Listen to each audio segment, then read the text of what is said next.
Gempita Pilpres membuat sebagian masyarakat lupa bahwa pada saat yang bersamaan kita juga menggelar pemilihan calon anggota legislatif.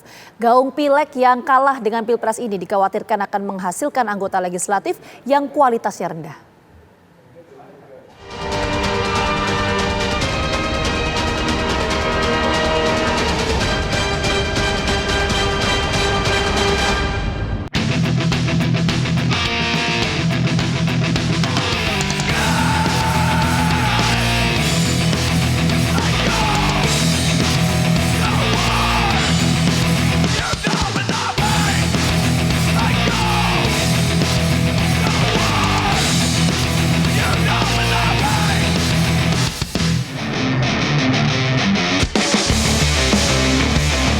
Gegap gempita pemilihan presiden 2024 membahana di seantero negeri.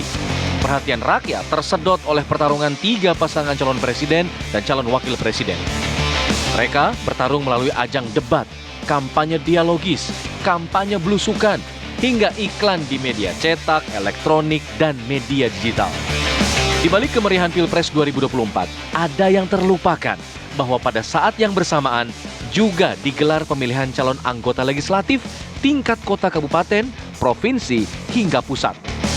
Panasnya pertarungan Anies Muhaimin, Prabowo Gibran, dan Ganjar Mahfud membuat gaung pemilu calon anggota legislatif tak menyentuh setiap lapisan masyarakat.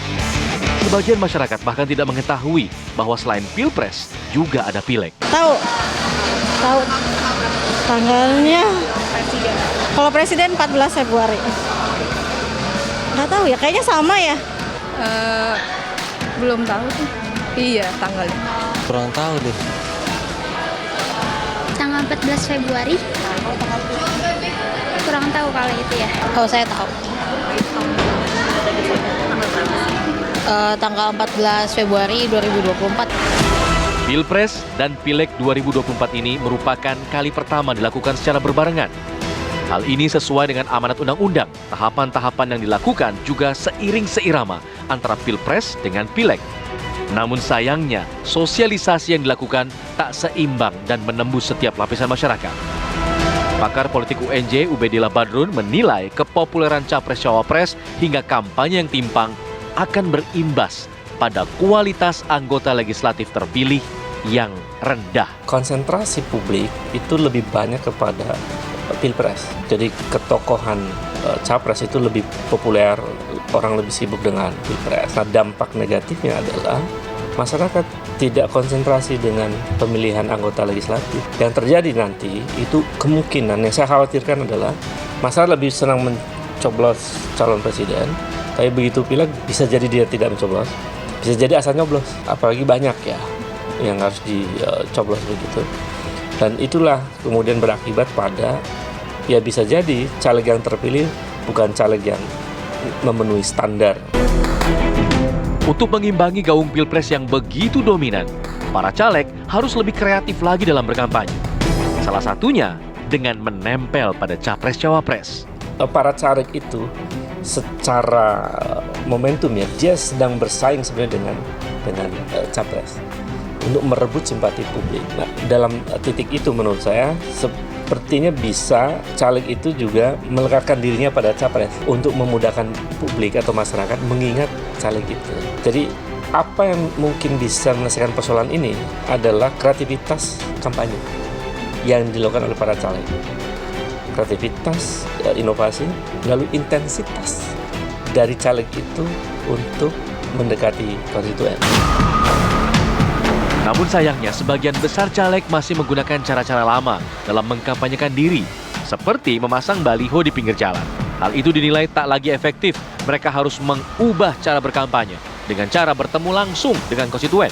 Jadi yang dipentingkan di seluruh riset lembaga riset politik itu menyimpulkan bahwa kampanye paling efektif kepada masyarakat itu adalah bertemu langsung. Jadi kalau mau merubah atau memperbaiki problem pemilu serentak itu, maka seluruh caleg itu harus aktif bertemu langsung dengan konstituen, menyampaikan apa yang akan diperjuangkan, bukan bagi-bagi uangnya, menyampaikan apa yang diperjuangkan. Ada komitmen di situ untuk memperjuangkan kepentingan rakyat banyak. Kalau itu yang dilakukan, saya yakin sih akan bagus hasilnya.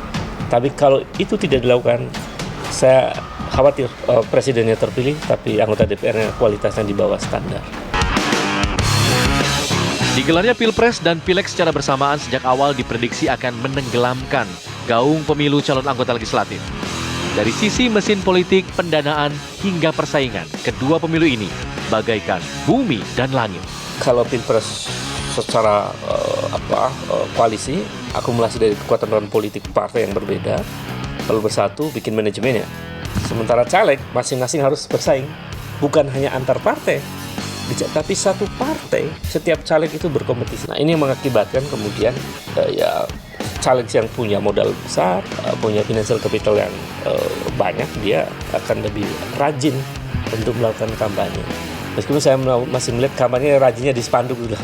Menurut saya harus bergeser dari kampanye spanduk itu menjadi kampanye bertemu langsung dengan konstituen. Kalau kita ingin menjadikan caleg itu dipilih rakyat karena rasional itu masyarakatnya. Pilpres dan Pileg yang digelar serentak ini selayaknya untuk dievaluasi, mulai dari penyelenggaraan hingga produk politik yang dihasilkan. Jika hasilnya mengalami penurunan kualitas, selayaknya format pemilu serentak dikaji ulang. KPU kan penyelenggara pemilu, dia menyelenggarakan pemilu berdasarkan undang-undang. Nah, undang-undangnya memang masih menggunakan sistem proporsional terbuka dan pemilu serentak gitu. Kalau nanti ternyata pemilu serentak ini banyak negatifnya, ya kita evaluasi. Dan evaluasi itu berdampak pada perubahan undang-undang pemilu. Sistem pemilu akan dirubah misalnya, bisa bergeser atau mencoba kembali menjadi proporsional tertutup, tapi dengan sistem seleksi caleg yang lebih ketat, lebih berkualitas begitu, bisa juga. Tapi setelah ada catatan evaluasi dulu ya, berbasis pada teman-teman di lapangan. Dengan riset yang bisa dipertanggungjawabkan. Dengan waktu yang tinggal hitungan minggu, semua elemen bangsa selayaknya menggaungkan pemilihan calon anggota legislatif lebih kencang.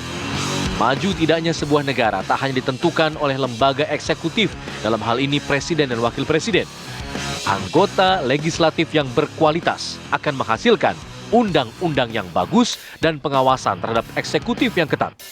Hal ini untuk mengontrol roda pemerintahan berjalan demokratis dan berpihak pada kepentingan rakyat.